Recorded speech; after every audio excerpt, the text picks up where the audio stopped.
Voilà. Maintenant, là, on va essayer d'utiliser la puissance de Spark là. D'accord? Donc ici, vous avez vu, Kodi, automatiquement, il nous a créé un contrôleur ici. Donc, il a créé un contrôleur ici dessus. D'accord? Donc là, nous n'allons pas faire ça à la main. Pourquoi? Parce qu'il y a le Spark. Le Spark, il nous permet de générer tout simplement ça. Maintenant, on va revenir sur notre terminal. Je vais ouvrir un autre terminal ici. Donc là, je me suis déplacé sur le dossier où se trouve mon projet. Il faut bien spécifier ici. Ça, c'est très important. Sinon, il ne va pas comprendre. Quand je tape LS, automatiquement, il me dit que là, voici, vous allez trouver tout simplement les dossiers qui se trouvent dans votre projet. Là, c'est bon. Vous allez voir le Spark là. C'est-à-dire que c'est un fichier exécutable. On peut exécuter ça. Quand je tape PHP, exécute-moi le Spark là. Spark. Et là, je tape liste. Donc, automatiquement, il va me lister l'ensemble des commandes qui sont disponibles ici. D'accord? Là, le générateur là. Donc, ça dit quand je tape make, générer contrôleur, automatiquement, il va me générer un contrôleur. Là, j'ai rien à faire. Je vais tout simplement taper make et automatiquement, il va le générer. Les validations et tout ça, on va le voir ça. Vous allez voir que ça, c'est très, très important de comprendre ça. Parce que quand vous allez encore travailler avec d'autres frameworks, par exemple Laravel ou Symfony ou Angular ou ainsi de suite, là, vous allez voir, vous n'allez pas être dépaysé en fait. Parce que eux, ils utilisent exactement le même principe. C'est le principe de générateur. Parce que quand vous développez une application web, vous n'avez pas besoin de faire des choses à la main. Non. Donc, vous allez pouvoir générer les choses rapidement. D'accord? Là, pour générer un contrôleur, c'est très simple. Vous allez tout simplement PHP, Spark ici. D'accord? Là, je peux le voir ici. C'est mes contrôleurs. D'accord? Là, quand je tape make deux points, contrôleur ici, et là, je vais tout simplement spécifier le nom. Et si je veux avoir plus d'informations sur ce commande-là, je vais taper tout simplement help. D'accord? Donc, automatiquement, il me dit, OK. Donc là, quand je tape ça, il me dit de renseigner tout simplement le nom de notre contrôleur. Ça, c'est pour je lui dis, OK, PHP, je veux que tu mettes avec cette commande-là, en spécifiant tout simplement l'option help. Là, le nom, je vais dire, comment est-ce que je vais l'appeler? Je vais dire Hello World. Je vais dire Hello World. Ok. Là, Oops. Là, je me suis trompé. Là, je vais couper.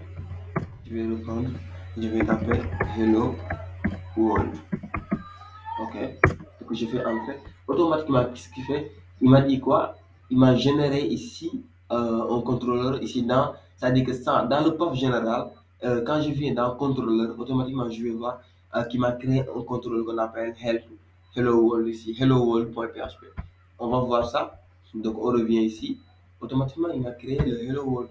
Et automatiquement, il m'a déjà mis le namespace, ainsi de suite. Et je vais revenir sur je vais m'attarder un tout petit peu sur la notion de ce namespace là. Le namespace, c'est justement des espaces de nom. Par exemple, je vais donner un exemple très simple. Là, je vais créer un dossier que je vais appeler tout simplement page ici. Et dans ce dossier page, là, je vais le mettre ici en mode euh, ici là, je vais dire page en majuscule. Et là, je vais déplacer tout simplement le hello world ici. Je vais déplacer ça ici. D'accord? Et là, vous voyez un tout petit peu. Par exemple, je vais essayer d'accéder à ce contrôleur-là. D'accord? Et là, attendez, il ne veut pas accepter ça. Je vais dire hello, echo, hello, hello world. Ici. Ok. Là, c'est bon. On est bon. D'accord? Maintenant, je vais essayer d'accéder à ce contrôleur-là. Donc là, je viens ici. Hmm, Là, je viens et je vais tout simplement effacer ça. Et je tape ça. Automatiquement, il me dit qu'il ne trouve pas ça en fait. Donc ici, il ne trouve pas ça. Pourquoi? Parce que le namespace n'est pas bon.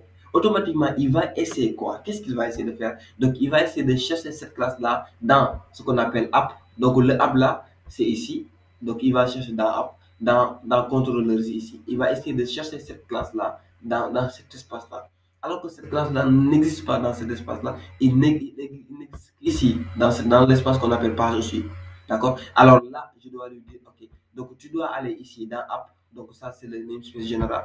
Donc quand vous venez ici, dans Composer.json ici, donc vous venez ici dans OK, dans ce PSR4-là, donc ça, c'est ce qu'on appelle un standard. Ça, c'est le composeur qui permet qui nous gère l'autoloading, en fait. Là, je reviendrai après. Là, aussi, quand vous voyez le app là, automatiquement, il fait référence au dossier app là. Automatiquement, il fait référence au dossier app. Raison pour laquelle, ici, on dit ici un app en majuscule. D'accord? C'est-à-dire que pour dire que, OK, là, je fais référence à ça. D'accord? Et ici, cette classe-là, il se trouve ici, dans contrôleur. Et là, je vais dire dans page, dans contrôleur, dans apps. Donc là, je vais ajouter tout simplement ici, page, pages. D'accord? Là, je vais actualiser la page. Euh, donc là, quand je tape Hello World ici, Hello, Hello World ici, là, pourquoi il ne gère pas ça ici? En fait, le problème que je vais rencontrer, en fait, le truc que je disais pas des bêtises, en fait, au niveau de ces namespaces-là, d'accord, parce que cette classe-là, il se trouve dans le namespace page et controller. Donc, le problème qu'on avait, c'est juste un problème de configuration ici. Parce qu'il set le namespace par défaut, il le set comme ça. Donc, le app controller, d'accord. Et maintenant, si moi, je change le namespace, automatiquement, je dois spécifier dans les routes, automatiquement, je dois spécifier le truc là. C'est-à-dire que le nouveau namespace, je dois bien le spécifier. C'est comme si il va prendre celui-là et il va le rajouter ici. D'accord? Et c'est normal et c'est logique en fait. D'accord? Pourquoi? Parce que cette classe-là, il se trouve dans un namespace qu'on appelle App Controllers et le truc là, et page ici. Par contre, moi, si je mets par exemple ici, si je fais semblant d'enlever celui-là, d'accord. Donc, qu'est-ce qu'il va faire? Il va essayer de chercher ici, dans App Controls, il va essayer de chercher une classe qu'on appelle Hello World dans ce namespace-là. Et là, ça lui pose des problèmes. D'accord? Et là, par exemple, il va essayer dans ce namespace-là, il va essayer de chercher, disons, un contrôleur qu'on appelle Hello World dans ce namespace-là, alors qu'il ne trouve pas. Alors que ce Hello World-là, il se trouve dans ce namespace-là. Dans ce namespace-là, page et celui-là. Alors, là, je dois tout simplement préciser ce namespace-là ici. Place et je mets un slash. Donc, automatiquement, lui, qu'est-ce qu'il va essayer de faire? Il va essayer de chercher dans ce namespace-là, dans ce app controller et page. Et dans ce namespace-là, il va se trouver une classe qu'on appelle Hello World. Automatiquement, il va le trouver. D'accord. Là, donc, c'est l'erreur que j'avais ici. D'accord. Et par exemple, je vais appeler ici la méthode index. D'accord. Donc ça, c'est la méthode par défaut que quand j'appelle ce contrôleur-là, automatiquement, il va appeler cette méthode-là. Et quand je vais réactualiser et quand je tape ça, hello, automatiquement, ça ne change pas. Il me dit que c'est hello guys. D'accord.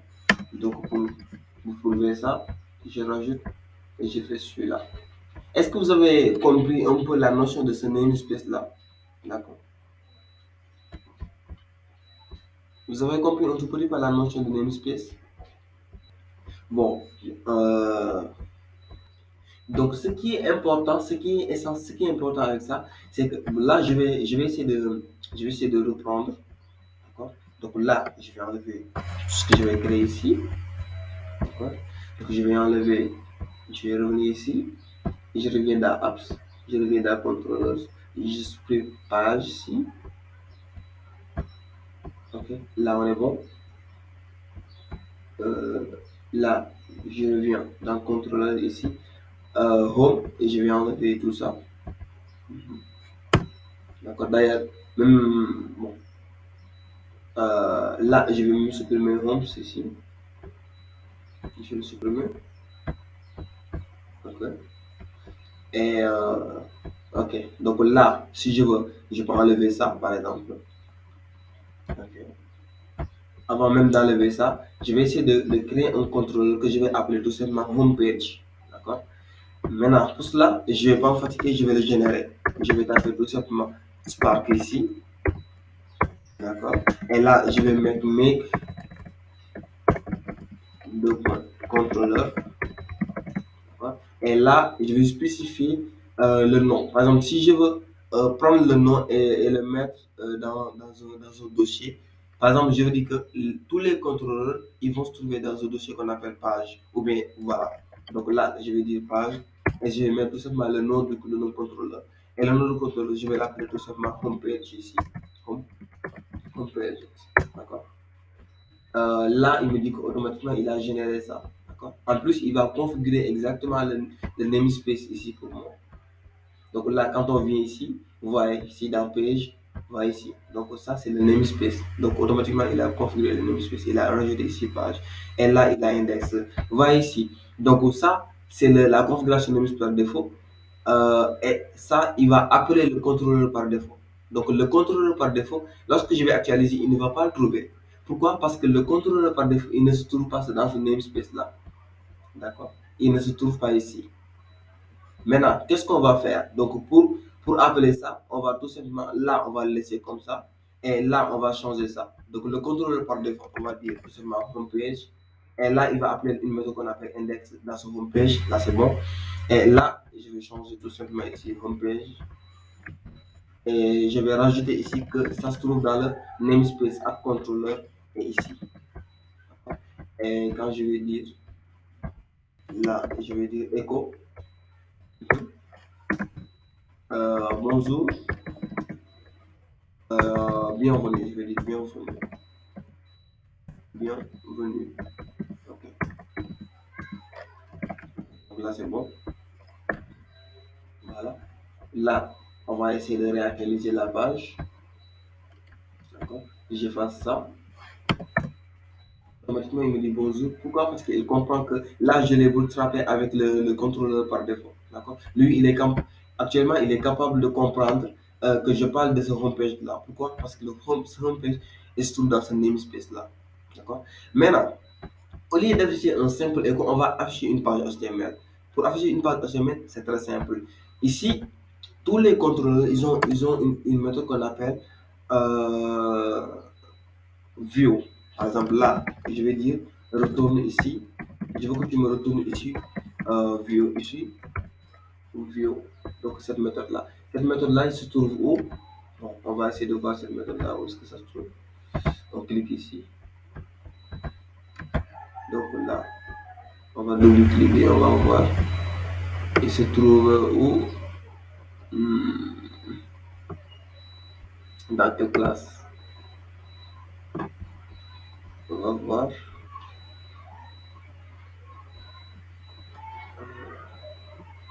En fait, il ne se trouve pas dans une classe, mais plutôt dans un service qui est disponible partout d'ailleurs, dans tous les contrôleurs. Ok, bon, c'est bon. Ça veut dire que la méthode view est disponible partout dans tous les contrôleurs qui vont hériter de ce base control là, ils vont posséder cette méthode qu'on appelle view. Donc cette méthode là, ça nous permet tout simplement de retourner une page HTML. Et là, il va prendre tout simplement comme premier paramètre, qui n'est pas optionnel bien sûr. Donc là, c'est le nom de notre template. Donc il peut prendre aussi des données. Donc là, on va dire que ça va se trouver aussi dans page et on va dire slash home, tout simplement. On va dire slash home. On ferme ça. Donc là, on va réactualiser. Automatiquement, on a une erreur. Il nous dit quoi? Donc là, ceci est invalide en fait. Non seulement il n'arrive pas à trouver page home.php. D'accord? Donc là, on va voir ça. On va venir ici parce qu'on l'a pas encore créé. On va venir dans Views ici. Donc là, on crée un dossier qu'on appelle page. Et dans ce dossier-là, on va définir home.php. On va dire new file. On va dire home.php. Et dans ce home.php, on va dire tout simplement bonjour. Et là, on va réactualiser. Automatiquement, on a bonjour. Pourquoi? Qu'est-ce qu'il fait? Je vais vous expliquer ce qu'il fait. Quand j'appelle cette méthode-là et que je lui passe celui-là, automatiquement, lui, qu'est-ce qu'il fait? Donc, il va aller ici dans Views. Bien sûr, derrière, il y a un mécanisme qui nous permet de venir dans Views ici. Donc, il va essayer de trouver un dossier qu'on appelle page. Et dans cette page, il va essayer de trouver un fichier qu'on appelle home.php. Et là, vous n'avez pas besoin de spécifier ici home.php. D'accord? Donc, lui, il est capable de le trouver tout seul. Et là, automatiquement, il va m'afficher bonjour. Et dans ce home.php, vu que moi je veux rendre tout simplement une page HTML, et là je peux tout simplement écrire une page HTML. Et là, nous voilà revenir au point de départ. D'accord? Et là, tu peux utiliser Bootstrap, tu peux utiliser tout ce que tu veux. Par exemple, là, on va utiliser un H1. Euh, on va dire un H1. Bonjour les gens. Là, on actualise. Vous voyez, automatiquement, il interprète ça. Vous voyez, un tout petit peu. C'est très, très, très simple. Regarde, par exemple, moi, si je voulais dire, par exemple, qu'est-ce que je vais faire?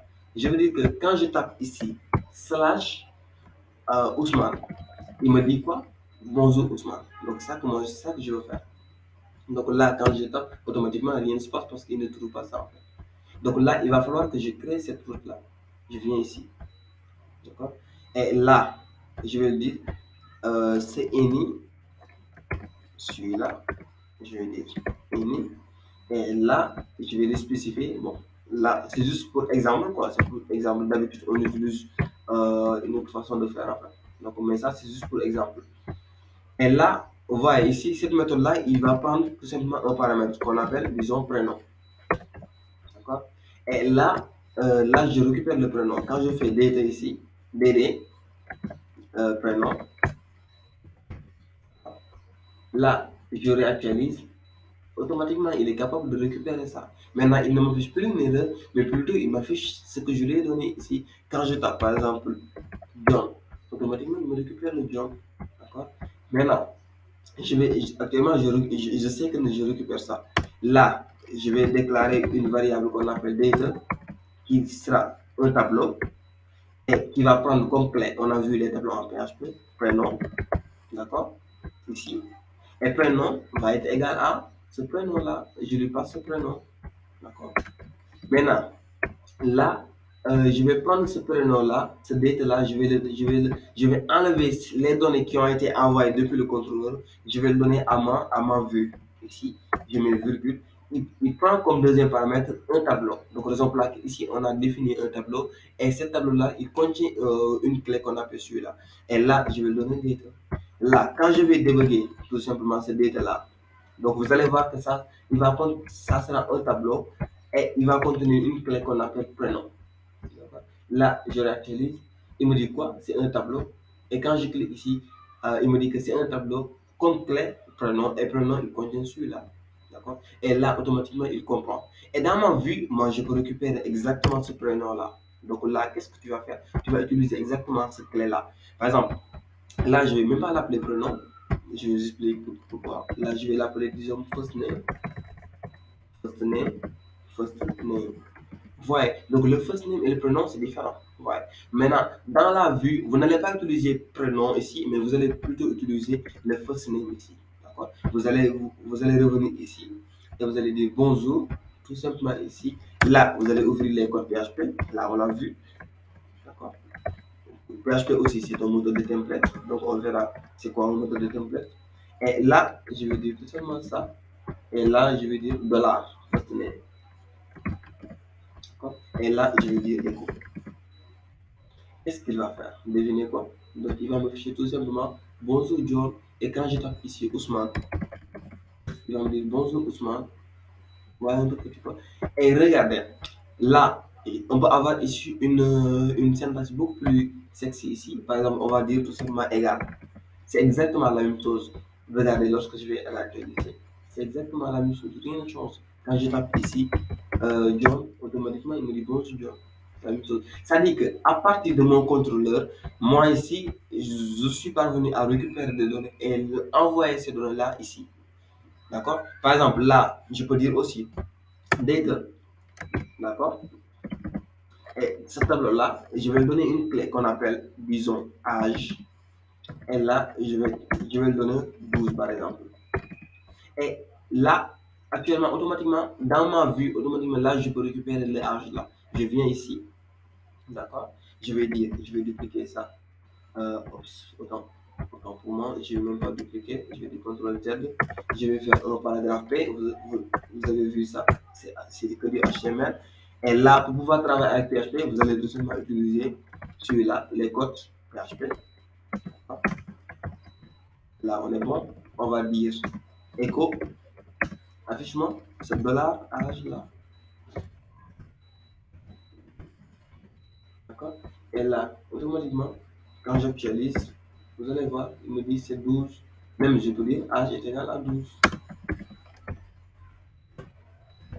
D'accord? Bon, là, j'ai appuyé sur de mauvais touches. Ok. Donc là, il me dit âge est égal à 12. Et là, on est bon. Donc là, moi, actuellement, je peux faire tout ce que je veux. Je peux prendre les données et les envoyer ici. Et là aussi, je ne suis pas obligé de passer des paramètres ici. D'accord? Là, par exemple, si je mets par exemple un nom par défaut, là je vais dire, disons Ousmane, ou bien default name, default, de- default name. D'accord? Ça, c'est le truc par défaut. Là, je ne suis pas obligé de lui donner ça. Je vais effacer ça. D'accord? Donc, automatiquement, là, il y a plus d'erreur. Automatiquement, il ne pose rien du tout. D'accord? Par contre, lui, il devait m'afficher ici un bonjour ici. D'accord? Bon, pourquoi? Bon, là, ok, bon, là, c'est l'index en fait. C'est l'index et là, il va prendre ça. Mais quand même, il ne donne pas d'erreur parce que là, je ne suis pas obligé de faire ça. Et regarde, par exemple, si je n'avais pas fait ça, automatiquement, il m'allait. Et allez, normalement, il devait me souligner une erreur. C'est un peu ça. Ouais. Bon, c'est peut-être que je suis dans l'index. Mais normalement, il devait souligner une erreur. Mais bon, c'est pas grave. Bon, là, c'est bon. Maintenant, l'autre exemple que je voulais donner, c'est celui-là. Là, je vais enlever ça. Je vais dire là, c'est bon. Et là, c'est bon. Et je n'attends pas de paramètres. Pourquoi? Parce que c'est la page d'accueil. Là, je n'attends absolument du tout rien. Là, je vais effacer les données. Là, c'est bon. OK. Donc, ce qu'on appelle ça, c'est notre contrôleur. C'est-à-dire que quand j'appelle automatiquement ce contrôleur-là, il va m'afficher ici. Là, je vais dire celui-là. Euh, dans H2, là, dans H2, je vais dire bonjour les gens. Ou bien bonjour, je suis sur la home page. Là, c'est bon. OK. Je ferme ça. Je reviens ici. J'actualise. Je suis sur la page d'accueil. C'est bon. D'accord. Maintenant, là, je vais créer un autre contrôleur que je vais appeler tout simplement user. C'est-à-dire que je vais afficher tout simplement la liste des utilisateurs. Très simple. On va, on va utiliser notre ami Spark. On va lui dire Spark. Là, je veux que tu me génères tout simplement un contrôleur. Là, même quand je tape contre celui-là, et je veux que tu le mets dans un dossier qu'on appelle page, c'est-à-dire que dans le même dossier. Et le contrôleur, tu vas me l'appeler, tu vas l'appeler tout simplement user. Bon. Là, il me dit OK, donc là, il n'est pas capable de tout compléter ça. Il me dit que soit tu mets make config ou tu mets make controller. Là, pour mon cas, il n'y a pas de souci. Je mets make controller. Vous avez vu. Donc, si vous commettez une erreur, automatiquement, il vous souligne. En plus, il vous fait des suggestions. Et c'est plutôt mignon. Voilà. Donc là, automatiquement, il a créé ici un contrôleur. D'accord? Quand on vient ici, au niveau de contrôleur ici, où se trouve le contrôleur? OK. Dans page ici, voilà, dans page, automatiquement, il m'a créé un contrôleur user. Et il a mis un bon namespace. Donc là, c'est parfait. Maintenant, qu'est-ce que moi je veux faire? Quand je tape, par exemple, slash user, automatiquement, donc il m'affiche l'ensemble des users, l'ensemble des utilisateurs. C'est ça que moi je veux faire. La liste des utilisateurs. D'accord? Là, il va falloir que je définisse ici une route. Et pour définir une route, là, je vais utiliser mon objet route. D'accord? Là, je vais venir dans route. Et là, je vais dire get. D'accord? C'est-à-dire que cette méthode-là, actuellement, ça se trouve dans la route collection et il contient plein de méthodes. On verra ça après. Là, je vais dire, quand je tape slash user ici, là, je veux que tu me récupères tout simplement la méthode qui se trouve ici. Et là, je vous le donne comme un exemple. Il faut que vous repreniez ça en fait. D'accord? Donc là, je veux que tu vas ici et tu m'appelles cette fonction, la fonction index. D'accord? Voilà, c'est ça que je veux faire en fait. Là, je vais le dire tout simplement. Et ça se trouve dans, vous venez ici. Et ça se trouve dans dans page ici, dans le namespace. Et le namespace par défaut, ça a été déjà défini dans ce route là ici. Donc, on a déjà défini le namespace par défaut. Et là, je vais le dire slash. Là, tu me récupères tout simplement. Là, c'est users. D'accord? Et là, je vais appeler tout simplement une méthode qu'on appelle index. Et là, c'est bon. N'oublie pas de fermer avec le point virgule. D'accord? Et je vais revenir ici. Pour tester, c'est très simple. Je vais faire un DD. D'accord? Et je vais dire liste des utilisateurs, des users. Là, n'oublie pas de fermer ça parce que sinon il me souligne une erreur. J'interprète avec ça. Et là, sur la page d'accueil, c'est bon. D'accord? Et là, quand je tape tout simplement, disons users ici, automatiquement il me dit liste des users, ça dit que ça fonctionne. Il est capable de récupérer la route, elle est bonne. Donc là, on est bon.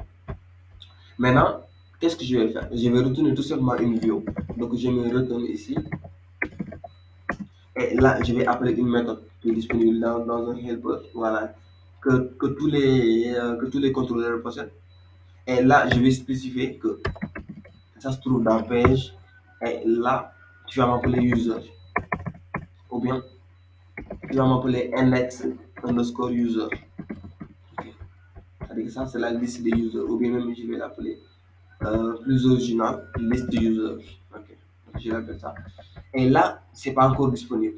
Quand j'actualise, automatiquement, il me dit quoi? Donc, il est en train de chercher ici dans le views, dans le dossier page, il est en train de chercher celui-là, alors qu'il ne trouve pas. Donc là, je vais aller le créer dans PS ici. Je vais taper tout simplement new file. Et là, comment je l'ai appelé list underscore users.php. D'accord? Et ici, rien de plus simple, je vais copier tout ceci et je vais coller ça ici. Là, je vais la changer, je vais dire la liste des users. Donc là, c'est bon. Je reviens ici, hop, c'est ici. Je réactualise, automatiquement il me dit la liste des users. Et quand je reviens sur la page d'accueil, automatiquement bienvenue sur la page d'accueil. D'accord? Et quand je viens sur users, automatiquement il me dit que ça c'est la liste des utilisateurs. Maintenant, moi je veux récupérer la liste des utilisateurs. Donc je vais créer, je vais créer une fausse liste. Et ça dit que dans ce header là, qu'est-ce que je vais faire moi? C'est ça que je vais faire. Je vais dire dans data, là, c'est le nom, en fait. Vous pouvez utiliser, là, les DT, ça signifie tout simplement donner. Vous pouvez utiliser d'autres noms, voilà. Donc, si vous voulez, vous pouvez utiliser test, ça dépend encore de vous. Et là, je vais le donner comme clé users, d'accord. Et ici, là, il va contenir, par exemple, ce user-là va contenir un tableau, d'accord. Il va contenir un gros tableau ici. Et dans ce tableau-là, ou bien même, je peux faire ça. Bon, là, je peux faire ça, je crois. Là, je vais dire name. Je vais dire Ousmane. Et ensuite, donc là, c'est un tableau. Bon, on l'a vu en PHP. Là, on va avoir un autre tableau. Je vais avoir, disons, âge. Je vais avoir 12.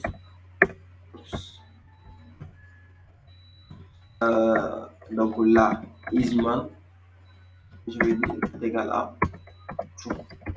D'accord? Donc là, tout ça, on l'a vu. Je vais avoir aussi, donc là, même je vais dire John. Là, je vais tout simplement avoir encore un autre tableau. Ici, c'est la liste des utilisateurs. Donc là, je ne peux pas le fermer ça. Par exemple, là, il me fait une erreur. D'accord. C'est-à-dire que ce tableau-là, il va contenir encore plusieurs tableaux en même temps. Et là, je vais le dire euh, test. D'accord. Et test, elle a 18. Là, Isman égale à faute. Là, c'est bon. Là, je vais seulement formater. Là, on a un tableau. Donc, on va voir d'abord à quoi ressemble ici notre tableau. D'accord. Donc, notre tableau data. On va voir ça ici. Là, on est bon. On ferme ça. On va retourner sur notre contrôleur. On en va slash user. Donc, automatiquement, il me dit que c'est un tableau. D'accord, c'est un tableau qui contient une clé qu'on appelle celui-là. Wow, c'est très joli. Oh, c'est bon, hein? Non, là, ils ont amélioré le truc. Voilà. Donc là, il me dit que donc ce user-là, c'est un tableau. D'accord? Donc ici, on a ce tableau-là, il a encore plusieurs tableaux. Donc ici, on a un name. D'accord? Tu vois, John, as 12, ainsi de suite. Donc pour les contenus, c'est-à-dire que si je veux voir un tableau particulier, il me dit que ça, on a ici la clé name qui ressemble à John, as qui ressemble à 12, c'est un integer, et isman, c'est un boolean. D'accord? Et aussi, pareil pour celui-là. D'accord? Name, string, as, integer, ainsi de suite. Donc déjà ça, on a déjà l'ensemble de ces informations-là. Là, nous, on peut travailler. D'accord. Là, je vais envoyer ces données-là à ma vue et pour pouvoir les traiter. Donc, je viens ici. Là, c'est bon. Je, je peux enlever ça, mais je ne vais pas actualiser parce que j'ai besoin de ces données-là. Je reviens dans la liste ici. Moi, j'ai besoin d'avoir un tableau. D'accord. Tout cela, je vais me rendre sur le site de Bootstrap. En même temps, je vais faire une pierre de coups pour vous dire qu'on peut même utiliser très bien Bootstrap ici. On peut le faire avec Composer ou on peut même utiliser ça directement. Par exemple, là, je vous montre, je vous explique un tout petit peu. Par exemple, là, quand vous venez ici sur Download Bootstrap, d'accord, vous pouvez télécharger Bootstrap avec Composer. Ça, c'est NPM sur JavaScript ou Orion ou Ruby. Voilà, là, il va utiliser Gem. Bon, ça, c'est un logiciel de Composer. Là, on peut utiliser Composer pour télécharger automatiquement Bootstrap et l'installer sur notre projet. D'ailleurs, on va plutôt utiliser cette méthode-là. D'accord. Donc, soit on a deux façons de faire. Soit on peut utiliser le CDN, soit on peut télécharger celui-là avec Composer pour dire que ça, c'est une bibliothèque qui c'est une bibliothèque à part qu'on pourra utiliser dans notre projet. Là, je crois que ça serait plus intéressant de faire ça. Là, je vais venir sur le projet ici et je vais dire Composer require téléchargement ça. Automatiquement, ce qu'il va faire, il va télécharger Bootstrap et l'installer sur mon projet. On va patienter un tout petit peu de temps qu'il télécharge ça. Là, je crois qu'il a fini d'installer ça sur, sur notre projet. On va voir ça. Donc, on revient ici. D'accord. Donc, on va venir dans Composer, point du zone, pour voir qu'est-ce qu'il a installé.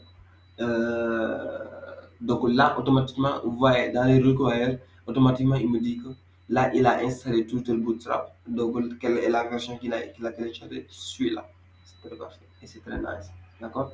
Maintenant, donc, comment est-ce qu'on doit faire pour utiliser ça? C'est très simple. Là, quand je viens ici, dans Vendor, d'accord? Euh, dans Vendor, et là, quand je vais descendre dans Twitter Bootstrap, dans les fichiers de distribution, là, c'est CSS. Là, je peux utiliser tout simplement le CSS de Bootstrap et je vais tout simplement utiliser le CSS modifié de Bootstrap. C'est celui-là. Je vais descendre. Euh, ok, c'est ça. D'accord. Donc là, je vais tout simplement copier. Euh, Autant pour moi, c'est pas copier. Je vais copier le chemin relatif. D'accord. Qu'est-ce que je vais faire moi? Donc là, je vais revenir ici. Euh, d'accord.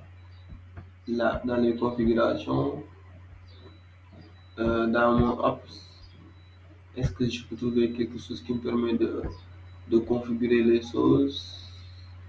Et dans Views, ça c'est la page. Et ça c'est index. Bon, là, je vais essayer de voir est-ce que je peux faire directement ça ici.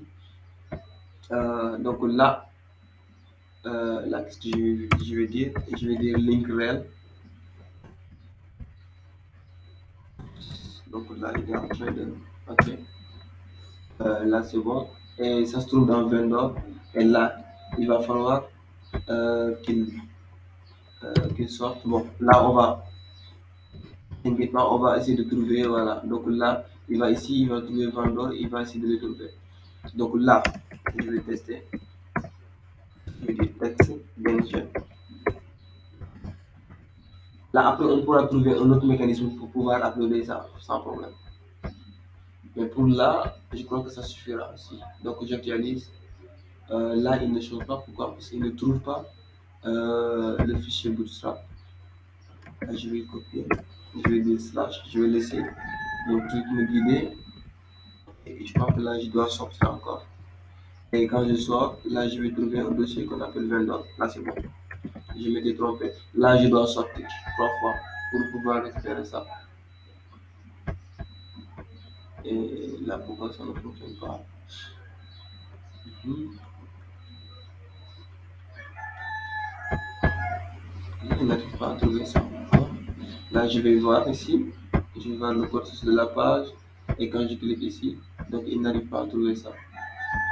Ok, dans Vendor, dans Future Bootstrap. Ok, ok, c'est vrai. Parce qu'il n'y a pas de contrôleur qui trouve ça. C'est normal, c'est normal. Là, je me suis trompé sur la façon dont j'ai importé ça. C'est pas la bonne façon. C'est pas la bonne façon. Mais bon, on va pas se fatiguer parce qu'il ne nous reste pas beaucoup de temps. Là, on y reviendra la prochaine fois. Mais il faut savoir qu'on peut utiliser Bootstrap avec Composer. Là, on va pas se casser la tête. On va utiliser tout simplement le CDN. On va dire Introduction. On va copier tout simplement le CSS. On vient ici. Euh, voilà, on fait ça. Donc là, on est bon. On est plutôt bon. Bon, la prochaine fois, je vous montrerai comment faire ça en fait. Donc là, c'est ici. J'actualise. Voilà, automatiquement, il change ça. Là, ça dit que Bootstrap, ça fonctionne très bien. Maintenant, nous, qu'est-ce qu'on veut faire? On a un tableau. Donc nous, on va récupérer tout simplement un tableau de Bootstrap. On va taper tables. On va taper le premier tableau qu'il nous propose. On revient ici. On colle. Là, c'est bon. On n'a plus besoin de ça parce que là, les données proviennent tout simplement de notre serveur. Là, on n'a pas encore utilisé la base de données, donc on a créé tout simplement des trucs là comme ça. Donc là, ici, on a un tableau qu'on appelle user. D'accord? Donc on va boucler dans ce tableau-là, on va boucler ça. Là, on va dire quoi? On va dire ici, qu'est-ce qu'on a?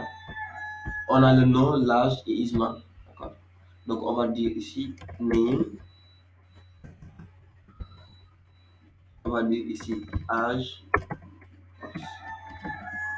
On va dire ici Isman.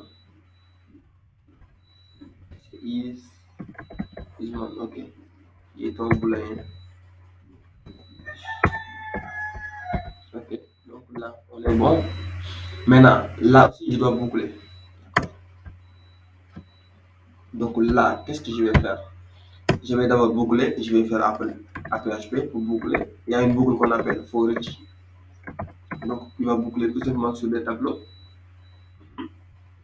Même avant de faire ça, je vais vous montrer un truc ici. Je vais d'abord boucler sur ce for each là. Comme ça, là, vous allez mieux comprendre la boucle for each ici. Donc ça, c'est la syntaxe de for each. Donc for each, ça nous permet tout simplement de boucler sur les tableaux. Donc là, il va prendre un tableau. Donc quel est le tableau? Ce tableau, c'est celui-là. Donc on va boucler sur ce tableau-là. Et ça, c'est les clés. Qu'est-ce qu'on va faire? On va essayer de... On va pas dumper, mais on va tout simplement afficher les valeurs. Donc ça, c'est les clés. Ou bien même, on peut afficher d'abord afficher les clés pour voir ce que cela va donner. Donc là, ça c'est pour tester. Donc on vient ici. Et là, je vais arrêter le script ici. Et là, pour ça, je vais tout simplement dire die. Donc il va arrêter le script ici. Bon. Là, on actualise. Donc automatiquement, on a les clés. On a la clé 0 et la clé 1. Pourquoi? Parce que c'est un tableau. Maintenant, nous, on ne veut pas la clé. Donc qu'est-ce qu'on va? On va enlever la clé ici. Donc là, qu'est-ce qu'on va faire? On va faire celui-là. D'accord? On va afficher les valeurs.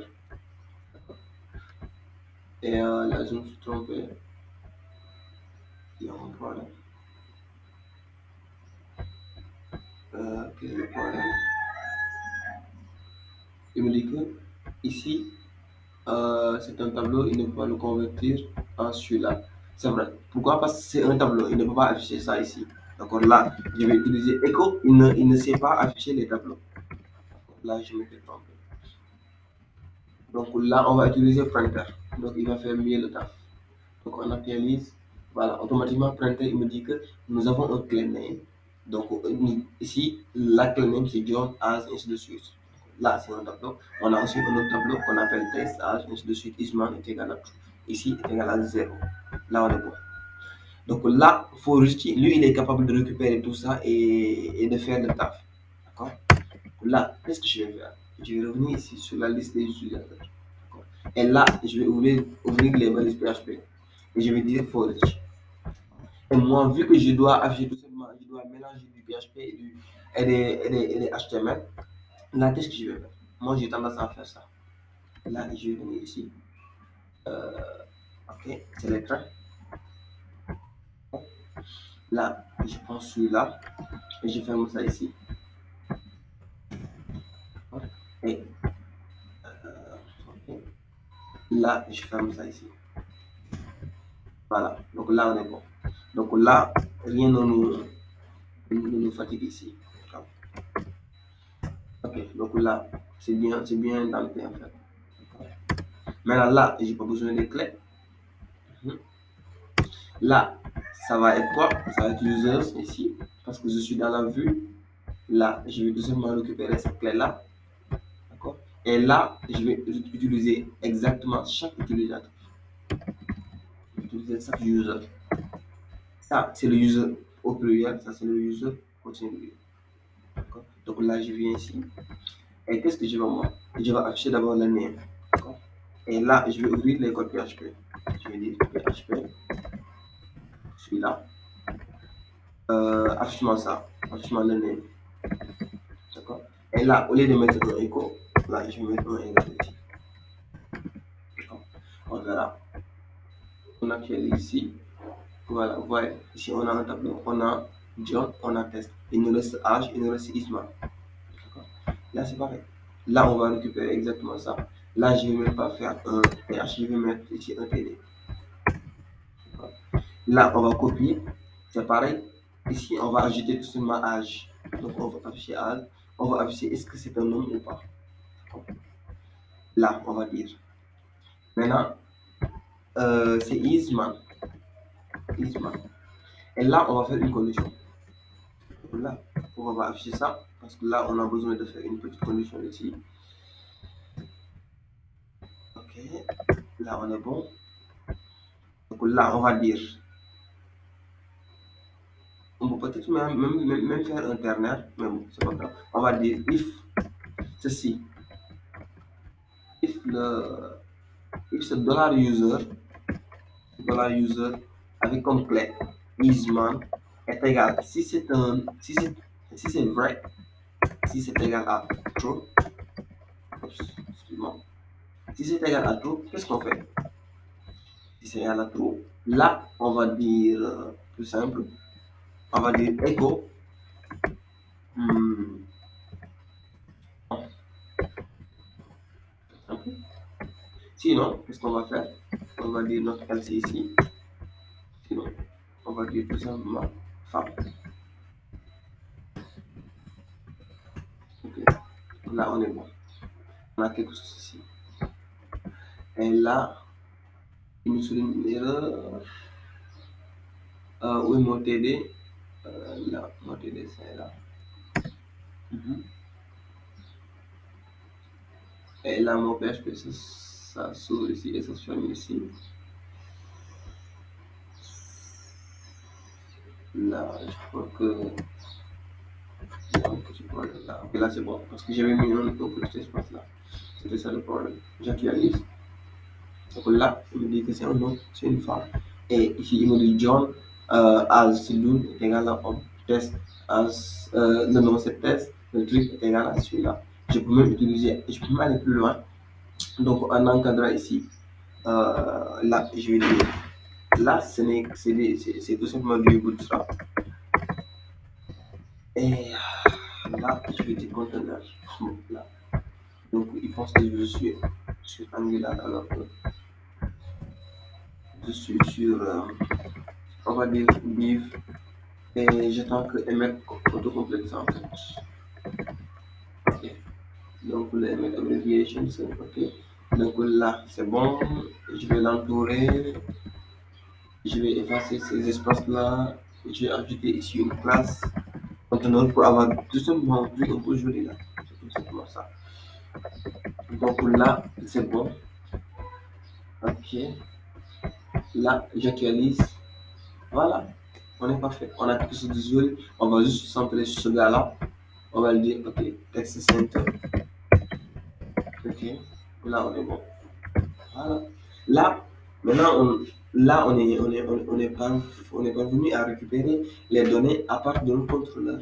Et quand je tape ça, automatiquement, il va récupérer les données. Là. Maintenant, concrètement, ce qu'on va faire la prochaine fois, c'est ces données-là, ils vont provenir de la base de données. Actuellement, les données, on les a mis tout simplement manuellement. Mais normalement, ça devrait provenir de la base de données. Voyons tout petit peu. Voilà. Donc là, on est parvenu à faire des choses magnifiques. Des questions avant que je vous laisse un petit projet à faire. Je vais l'écrire ici. Tout. Donc, ici, les données, ça se trouve au niveau du tableau. Non, non, actuellement, les données, c'est statique. Donc, je les crée statiquement, en fait. C'est manuellement. Ça ne provient pas de la base de données. D'accord? Donc, je l'ai écrit comme ça. Par exemple, si je veux, par exemple, là, je peux ajouter encore, disons, disons FT.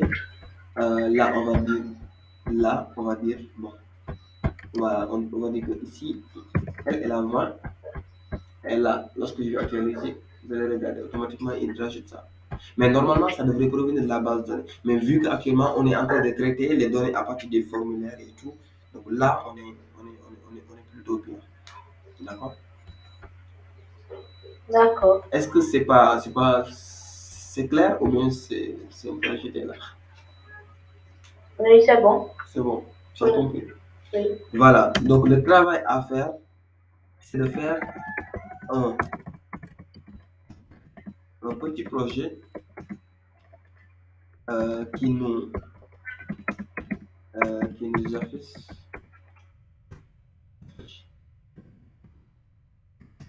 la liste, euh, la liste ou bien qui nous affiche 5 oiseaux peut-être. Voilà, exactement. Donc faire un petit projet euh, qui nous affiche 5 oiseaux. Tu vois. Donc en utilisant code unitaire, en utilisant tout ce qu'on vient de voir. D'accord. Et la prochaine fois, on va corriger ça ensemble. D'accord. D'accord.